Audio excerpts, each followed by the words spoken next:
Bonjour tout le monde. Aujourd'hui, l'USDA fait sa petite mise à jour mensuelle. C'était le bilan offre et demande pour le secteur des grains et des viandes, mais la présente capsule se concentrera sur le secteur des grains. Si vous vous souvenez, le rapport de mars avait été assez plate. Je voulais commencer des capsules vidéo avec ce rapport-là et finalement c'était un copier-coller sur février, donc pas grand-chose à discuter. Aujourd'hui, un peu plus de viande sur l'os. On va regarder ça ensemble. Évidemment, c'est pas encore les prévisions pour la prochaine récolte. Ça va être dans celui de mai. Le prochain rapport va être important parce que ça va jeter les premiers jets pour la prochaine récolte, mais si on parle encore de l'ancienne récolte dans celui d'aujourd'hui. Si on commence avec le maïs, quelques petits ajustements. Les stocks, vous voyez, sont passés de 1,5 milliard à 1,35. C'est ce que le marché anticipait, peut-être même un petit peu plus. Là. C'était à quelque part entre 1,35 et 1,4 milliard de boisseaux qui étaient attendus par le marché. Donc, semblable à ce qu'on attendait. D'où viennent ces changements? Ben, en fait, on a revu à la hausse légèrement la production d'éthanol ainsi que l'alimentation animale.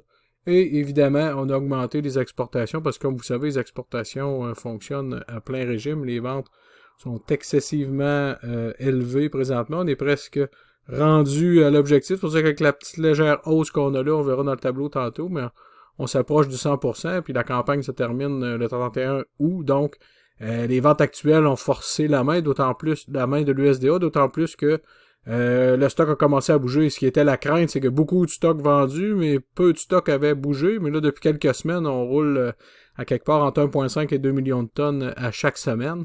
Maintenant, il reste à savoir si ce rythme-là va pouvoir se maintenir jusqu'au mois d'août, mais avec les chiffres qu'on a actuellement, il faut rouler à quelque part un petit peu en bas d'1,5 million de tonnes à chaque semaine pour arriver à l'objectif qui avait été fixé.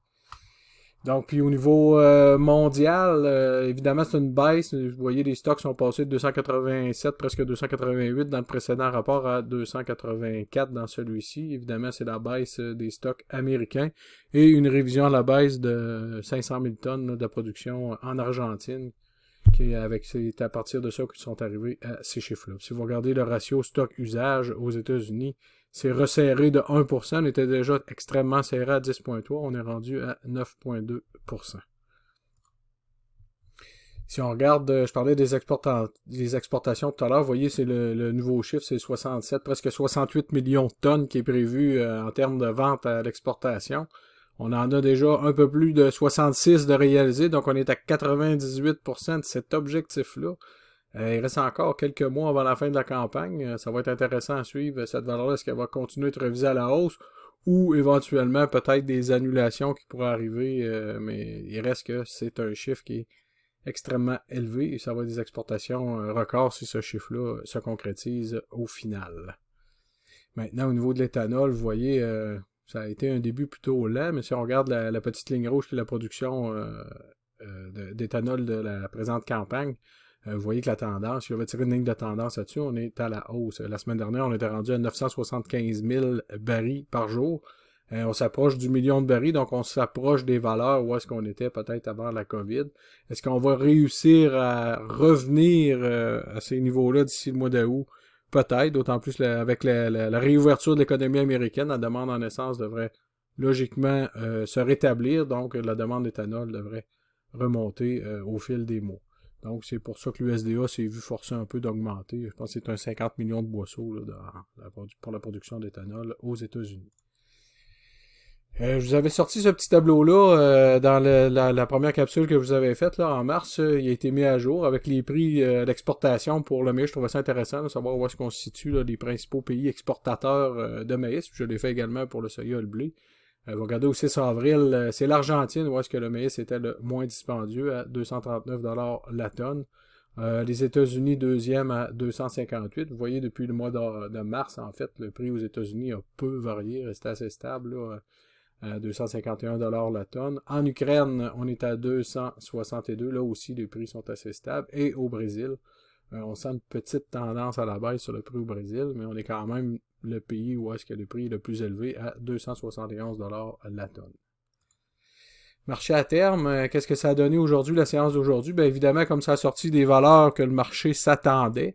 Il aurait fallu des valeurs beaucoup plus positives, une baisse de stock plus importante pour restimuler le marché. Donc, comme c'est sorti dans les attentes, vous voyez peu de variations.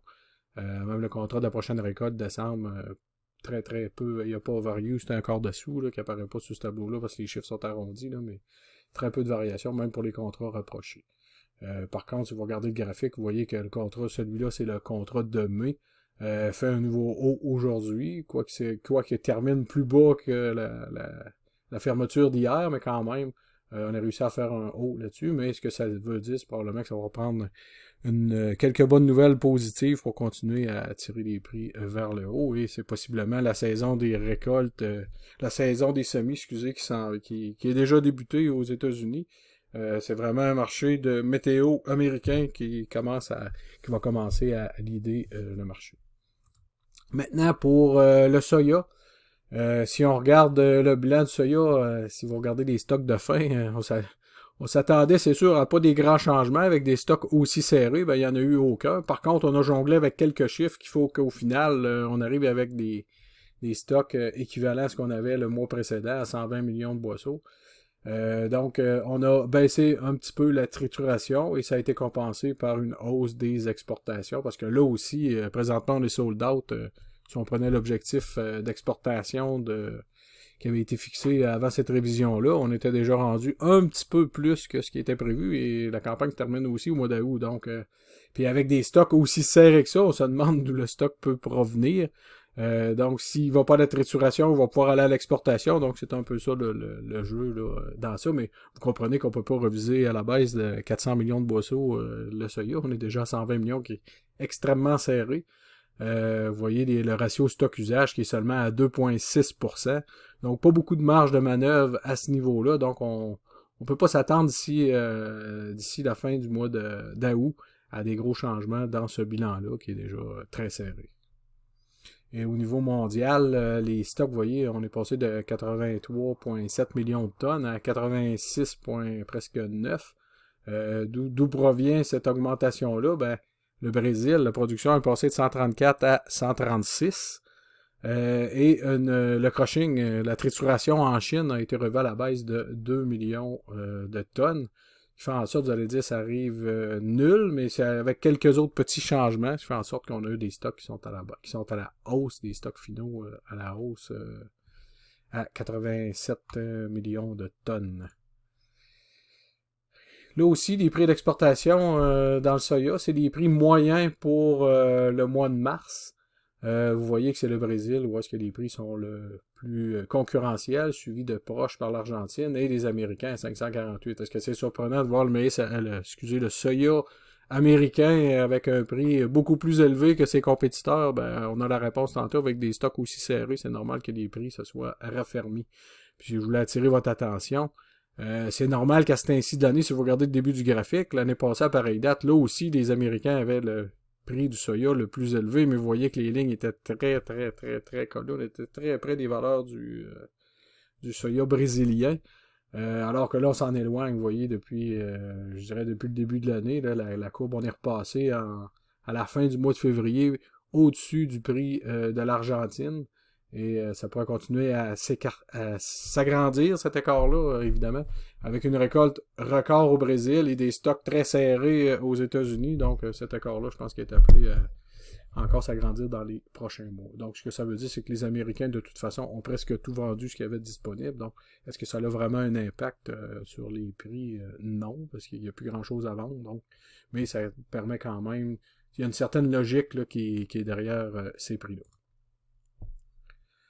Marché à terme du soya, ça a été un rapport plutôt... je pense que le marché s'attendait à des révisions, mais tu sais, comme je vous dis, avec des stocks aussi serrés, on le prend où là, pour réviser? On peut pas réviser ce qu'on n'a pas. Le marché était comme déçu un peu, donc c'est des baisses qu'on a généralisées là, pour le marché à terme. Vous voyez, il met des baisses de 12 sous. Le contrat de la récolte de novembre a baissé de 10 sous à 12,63. Mais néanmoins, on se situe très près là, des nouveaux sommets qu'on a faits dans les derniers jours sur ces contrats-là. Pour le blé, là aussi, pas beaucoup de changements dans ce bilan-là. Seul le petit changement, c'est une légère, je dis très légère augmentation des stocks de fin qui sont passés de 836 à 852 millions de boisseaux. Donc rien de très extravagant et de stimulant pour les marchés à ce niveau-là. Au niveau mondial, la Chine, on avait le USDA prévoit une consommation pour l'alimentation animale, une consommation en hausse de 5 millions de tonnes sur sa précédente estimation. C'est ce qui fait que les stocks mondiaux ont reculé de à peu près du même volume équivalent là, de 295 à 301,19. Donc, c'est vraiment l'augmentation de la consommation chinoise qui fait en sorte que les stocks mondiaux sont revus à la baisse. Pour les prix à l'exportation dans le blé, la Russie qui mène la balle à 249, suivi de l'Union européenne à 255, de très près par les Américains à 256, un petit peu plus loin l'Argentine à 261. On s'éloigne encore avec l'Australie et, bon dernier, le Canada à 277 $ la tonne. Donc le Canada présentement est moins bien placé pour vendre du blé sur le marché d'exportation en termes de prix que ses compétiteurs, et j'oserais dire de loin. Le marché à terme du blé, ça a été positif. C'est pas tellement le rapport qui était positif pour le blé, plus que on a parlé, je vous ai parlé tout à l'heure de marché de météo. Ben, ça commence à inquiéter un peu le marché parce que les zones de semis de blé de printemps sont extrêmement secs présentement. Ça va prendre des précipitations dans les prochaines semaines, sinon ces prix-là pourraient continuer évidemment à monter.